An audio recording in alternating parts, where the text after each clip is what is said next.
Salut à tous les amis, on continue notre série de vidéos sur les bases de TotalJS. Dans la vidéo précédente, nous avions vu les schémas, comment on pouvait mettre un système de validation de données avec les schémas, définir nos champs sur le type de données, si c'est obligatoire ou pas. On a vu aussi comment définir des opérations, des méthodes qui vont nous permettre de gérer les entrées et les sorties des données. Nous avons vu aussi que l'on pouvait créer des fonctions custom pour, dans le cadre encore de la gestion des entrées et sorties des données. Et dans cette nouvelle vidéo, ce que l'on va faire, c'est qu'on va continuer avec ce qu'on n'avait pas encore terminé. C'est-à-dire que si vous vous souvenez bien, dans le schéma, on avait utilisé des systèmes de tableau comme cela pour gérer les données. Et c'était pas tellement intéressant. On se demandait est-ce que l'on ne peut pas utiliser une base de données. Et je vous parlais tantôt d'une base de données qui s'appelle NoSQL. Et c'est cette base de données que nous allons voir aujourd'hui. Mais avant de continuer cette vidéo, si vous n'êtes pas encore abonné sur la chaîne, je vous demande de vous abonner et de cliquer sur la cloche de notification pour ne rater aucune de nos vidéos prochaines.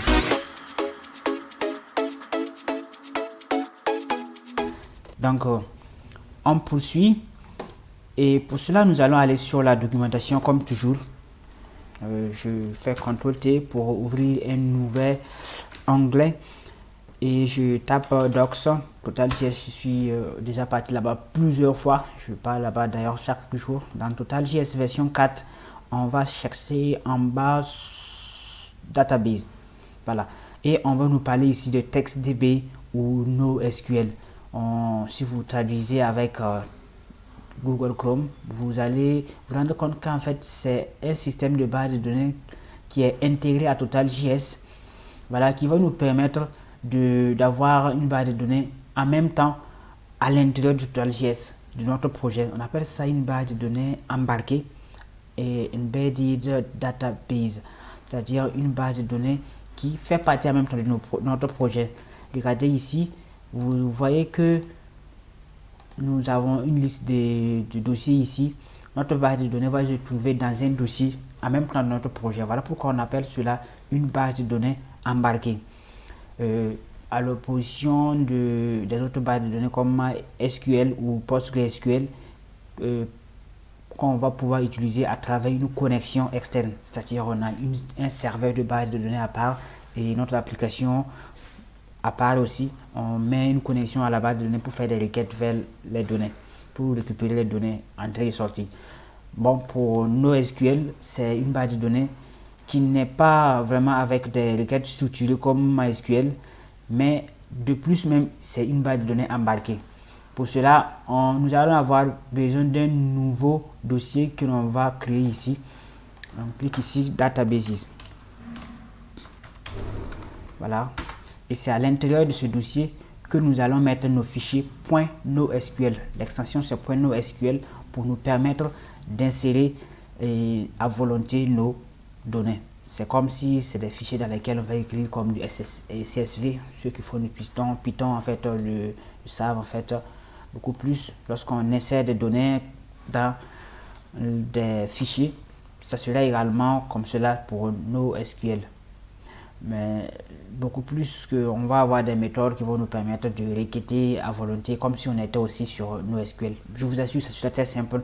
On repart sur la documentation et bien sûr je vais repartir dans la version anglaise parce que lorsqu'on traduit une documentation on perd en fait la qualité.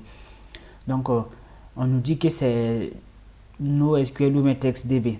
Donc en fait en réalité c'est la même chose quoi. On donne une définition dans quel moment il faut mettre table ou bien à quel moment il faut mettre NoSQL. Si vous voulez savoir tout cela, vous pouvez juste cliquer sur plus ici pour en savoir davantage. Mais pour l'usage, c'est très simple. Vous allez faire var database. À l'intérieur, vous allez pouvoir utiliser des méthodes comme cela pour pouvoir faire des requêtes sur vos données. Pour insérer, par exemple, on va utiliser insert. Et vous voyez, par exemple, on va utiliser NoSQL.insert. Voilà notre donnée. Simple, non? Oui, c'est simple. Et pour, par exemple, trouver la liste, pour récupérer une liste, on va faire un find, ou on va faire des where, star égal à temps, on fait un callback pour retourner tout cela. Voilà, c'est très simple. Et il n'y a rien de tel d'avoir une base de données, embarquée pour pouvoir gérer nos situations. Dans quelle mesure nous pouvons utiliser une base de données embarquée dans un site web ou bien dans une autre application web où on a un maximum d'utilisateurs de 1000 utilisateurs qui se connectent à notre base de données. Voilà, ça va pouvoir gérer, ça va pouvoir tenir. Par contre, si ça va au-delà de 2000, voilà, si vous voulez, vous avez l'intention de créer une application de réseau social avec TotalJS, bon, c'est pas vraiment une bonne idée de le faire avec NoSQL. Vous allez plutôt utiliser des bases de données un peu plus solides, un peu plus robustes comme PostgreSQL. C'est ça qui est vraiment recommandé avec TotalJS. C'est très compatible et vous allez pouvoir gérer les entrées et les sorties de vos données et gérer également la scalabilité, c'est-à-dire l'augmentation de votre trafic à tout moment. Par contre, avec NoSQL, ça va être compliqué parce que vos données se stockent dans le disque dur de votre ordinateur et il y a pas mal de problèmes liés à cela. Donc, lorsque vous avez un grand trafic, une grande application, ce n'est pas une bonne idée d'utiliser NoSQL. Mais pour des petites applications, ça va pouvoir faire l'affaire. Donc, on revient sur notre projet. L'idée ici, c'est de remplacer partout où nous sommes. Nous avons utilisé des tableaux, on va les remplacer par NoSQL. Et même la façon dont nous on retournait ces choses-là, ça va être difficile. Pour vous montrer que la base de données et la documentation de TotalJS est un peu solide et très cool, nous allons utiliser les exemples qui sont donnés ici. Donc, d'abord ici, on a query pour retourner la liste des utilisateurs. Donc, on aura besoin de NoSQL. On va définir d'abord notre table NoSQL ou tout simplement base de données. C'est la même chose. Donc, on va utiliser var. Bon. Oui, var database est égal à NoSQL. On fait entre parenthèses et on met le nom de notre table. On va utiliser users. Tout simplement. Et on nous dit par la suite que l'on peut utiliser la méthode find pour récupérer des données, pour faire une recherche de données dans la base de données. Vous voyez, non? Donc on pourra faire NoSQL.find pour retourner des données. Ce que nous allons faire ici, c'est simple. On va repartir à la ligne, on va faire database.find. On fait un callback. Pour pouvoir retourner une réponse de tout cela, nous allons utiliser la méthode, une méthode qui se trouve dans notre outil, notre shell outil ici qui s'appelle $. On fait nos $.callback tout simplement et ça va nous retourner les données que nous allons trouver à l'intérieur de notre base de données users. Et comme je vous l'ai dit, ces fichiers, en faisant ceci, nous allons avoir dans notre dossier databases un fichier qui s'appelle users.nosql. On le verra très bientôt. Et ici, il s'agit en fait de récupérer un seul utilisateur en fonction de son identifiant. Comment cela ça fonctionne? On va plus utiliser la méthode find, mais on repart sur notre documentation. On va voir one. Ça va nous permettre de récupérer un seul utilisateur. Database.one. To find only the one document in the database. Ok. Compris. Documentation, c'est vraiment cool. Donc ici, nous allons faire également database. Bon, ou simplement, c'est pas obligé. On peut tout simplement écrire comme ça. C'est pas obligé qu'on écrive database encore pour créer des variables inutiles. On peut utiliser simplement NoSQL. Et on fait users. Et la méthode s'appelle one. Ok. one, on va faire on va faire where ici pour faire une condition. On ne veut pas récupérer n'importe quel utilisateur, on veut récupérer en fonction de son identifiant. Where id dans la table va être égal à $.id, comme je vous l'avais dit, $.id. Et comme toujours, on fait un callback. Dans ce callback, on utilise également $.callback. Ça va nous retourner notre utilisateur. Très simple. Si c'est pas beaucoup de lignes de code, c'est très simple comme cela. Dans insert également, comme je vous l'avais dit, on va pouvoir à l'insertion ajouter un identifiant, un attribut identifiant et data created, et on va utiliser now pour générer une date aléatoire, bon pas aléatoire, une date, la date actuelle au moment de l'insertion, c'est-à-dire le timestamp. Si vous êtes déjà développeur avec Laravel ou tout autre langage de web backend, vous allez savoir ce que je veux dire par timestamp. C'est très important pour savoir à quel moment un utilisateur ou bien une donnée a été insérée, ou bien à quel moment ça a été modifié, à quel moment ça a été supprimé, tout, etc. etc. Si l'on ne va plus utiliser users.push parce que voilà, ça nous intéresse plus cette histoire de tableau. On va plutôt utiliser NoSQL comme d'habitude. On va tester tout cela après, ne vous inquiétez pas. Et on va utiliser users. Pour insérer, on va voir la fonction qui permet de faire ça ici. C'est insert et on passe en paramètre de document. Maintenant, si l'on veut que ce soit un truc unique, c'est-à-dire un utilisateur ne doit pas être inséré deux fois en fonction de son adresse email par exemple. On ne peut pas utiliser la même adresse email pour insérer plusieurs utilisateurs. Donc, on va pouvoir utiliser un attribut, un paramètre qui n'est pas obligé, c'est-à-dire un paramètre facultatif ici qui est unique. Ça sera un boolean. Comme je vous montre en même temps comment lire en fait la documentation de TotalJS. Donc, doc ici correspond à un objet, l'objet que vous voulez insérer. Et unique, c'est un boolean, type boolean. True par exemple, pour pouvoir faire une vérification de si le document qu'on veut insérer est unique ou c'est déjà utilisé et inséré, tout simplement. Par exemple ici, en fonction de l'email, on peut vérifier, on peut faire un insert de l'email en question et dire true pour dire que l'adresse email doit être unique. Voilà, on ne peut pas enregistrer plusieurs utilisateurs avec la même adresse email. Vous allez voir cet exemple ici. Donc dans insert, on a fini d'ajouter nos deux attributs. Donc, maintenant on va pouvoir insert et le premier élément, le premier paramètre, c'est doc, c'est-à-dire notre modèle. On va pouvoir passer un paramètre et ce qui va suivre, c'est le paramètre facultatif.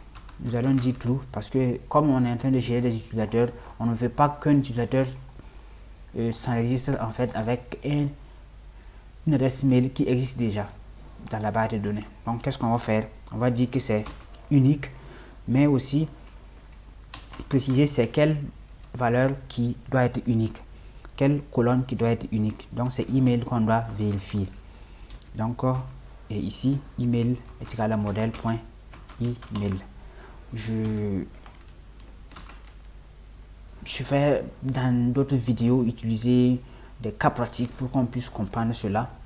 Pour l'instant, voilà, retenez seulement que tout ici n'est pas facultatif. Si on ne veut pas vérifier quoi que ce soit, on laisse modèle seulement.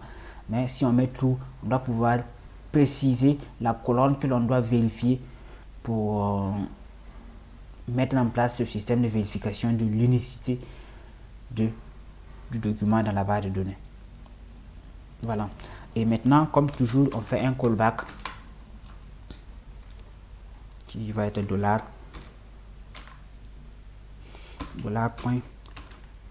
$.callback.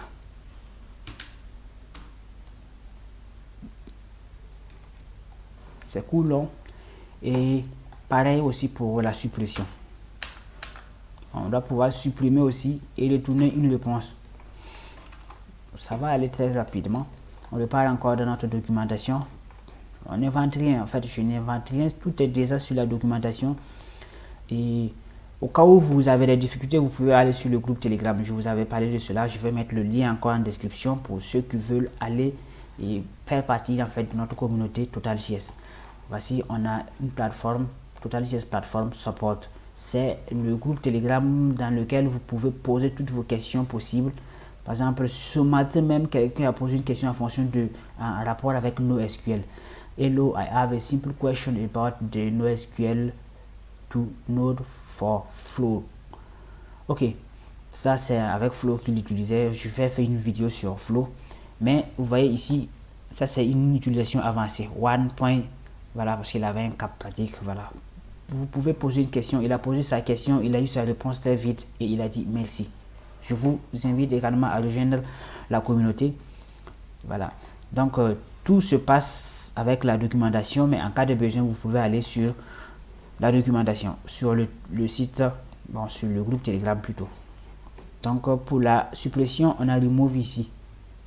Voilà, c'est la méthode qui nous permettra de supprimer une insertion.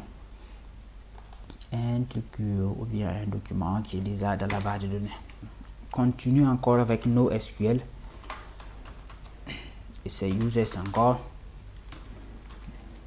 On fait point remove et lorsqu'on fait le remove, on doit pouvoir retourner quand même une réponse. Donc point callback. Le callback ici, je vous précise, le callback ici c'est la réponse de notre base de données. C'est la réponse de notre objet NoSQL.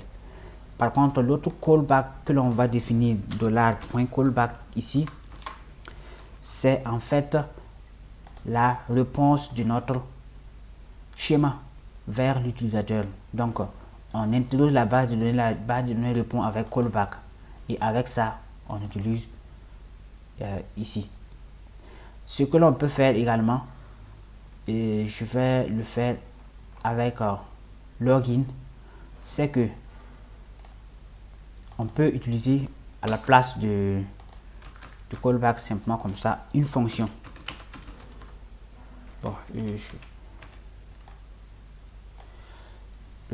vais ce que l'on peut alors ce qu'on peut faire, c'est que à la place de callback comme ça, on peut utiliser carrément une fonction pour faire d'autres traitements. Et comme je vous le disais, en fait c'est très simple. Notre base de données NoSQL va répondre après avoir fait les recherches sur remove tout avec une réponse. S'il y a une erreur, par exemple, on pourra gérer l'erreur. Sinon, il y a en fait cet objet response qui va nous permettre d'avoir la réponse. On peut ouvrir et puis faire des traitements, tout ce qu'on veut, blablabla, bla, avant de faire ce retour en fait. On peut faire une réponse avec tout simplement REST. Tout cela, oui, ça marche, c'est d'autres possibilités, mais au fur et à mesure vous allez comprendre cela, puisque je vais faire vraiment cette chaîne est dédiée à TotalJS en principal. Beaucoup d'autres choses, d'astuces, d'autres choses vont venir, mais principalement c'est du Node.js, particulièrement TotalJS. Donc on va beaucoup apprendre. C'est parti maintenant pour les phases de test. On va ouvrir notre REST scope encore ici et le premier test qu'on va effectuer c'est avec insert. On va essayer d'insérer des données avec la route post avant de pouvoir tester les autres quoi. Pour faire simple, on va revenir ici, le nom c'est ça, le prénom c'est ça, email. Donc nom, prénom, email, il y a phone, il y a adresse. Ce sont les champs qui seront demandés au niveau de notre objet ici.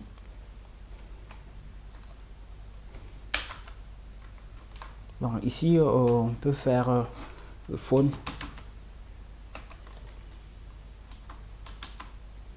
Ça, c'est une chaîne de caractères également. Mais on va dire par exemple plus 226. Effectivement, c'est mon numéro. Si vous voulez me contacter, c'est mon WhatsApp, c'est mon numéro de Telegram aussi. 226 52 13 30 on fait une virgule.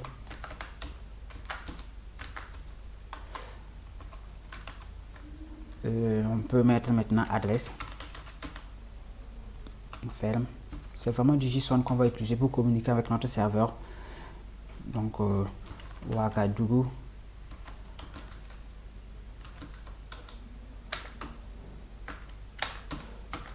Burkina Faso. Tout simplement. On a un objet qui va nous soumettre les données vers notre application. Notre serveur est toujours en écoute au port 8000. La méthode c'est post. On va cliquer sur Go. S'il y a des erreurs, ça va nous les retourner. Cannot connect to localhost. Notre serveur n'est pas encore lancé. Donc c'est normal. On part sur un nouvel terminal ici. On fait node index.js. Clique sur entrée. Voilà, notre serveur est lancé. On revient ici, on fait notre go. On dit the field is invalid. Email invalide. Alors qu'est-ce qui ne va pas? Pourquoi on nous dit que c'est invalide? Voilà, nous avons dit capitalize. Capitalize, ça veut dire que ça doit être des données en majuscule. Bon, donc tout doit être en majuscule. Et oui, mon tableau même n'est pas valide. Voilà, il y a des virgules qui manquaient par-ci, par-là. Donc je vais essayer de... Voilà, on met 1 pour nous dire que tout s'est bien passé. Quand on retourne 1, ça veut dire que tout s'est bien passé. Si j'essaie encore d'envoyer, on va dire 0 parce que effectivement nous avons dit que ça doit être unique. Et comme je vous le disais, on aura maintenant dans notre dossier databases un truc qui s'appelle users.nosql, un fichier dans lequel on va insérer nos données. Voici ce qu'on vient d'ajouter. Nous allons essayer d'ouvrir cela. TotalJS offre un outil ici, si vous avez remarqué, qui s'appelle Online NoSQL Viewer. Je clique dessus, sur Open par exemple, on part dans Bureau, Tutorials, dans un petit project, Databases, voici notre fichier NoSQL. On clique, voilà, voici notre base de données. Et comme cela, on clique sur Go, ça fait un encore pour nous. Si on repart, ici on ne peut pas actualiser parce que ce n'est pas une connexion directe avec notre fichier. Si on veut actualiser, il nous faut encore glisser, déposer ou bien aller sur ça. On ouvre encore notre fichier. Voilà, super. Maintenant, ce que l'on va faire, on va essayer de requêter. On va faire une requête pour lister ce qu'on vient de faire à travers cette route là. Super, on va voir cela. Donc c'est l'utilisateur passe slash create même maintenant slash list. On fait go. On nous dit 404 parce que nous n'avons pas dit que c'est la méthode get. Voilà, get, on clique maintenant sur entrée. Voilà, ça nous fait maintenant avec du JSON la liste de nos utilisateurs. On a 2 insertions seulement. Si par exemple on repart, on ajoute, essayer de faire un nouveau create avec la méthode post et tout simplement on vient, mettons agape raston et je clique sur go. C'est un qui a été retourné, ça veut dire tout s'est bien passé. Donc si on repart dans la liste ici, sur go, on aura maintenant 3 éléments et c'est très simple. On clique sur open encore, on actualise en fait le même fichier, on aura notre 3e élément qui a été ajouté. Pour pouvoir tester read, on va copier un identifiant ici.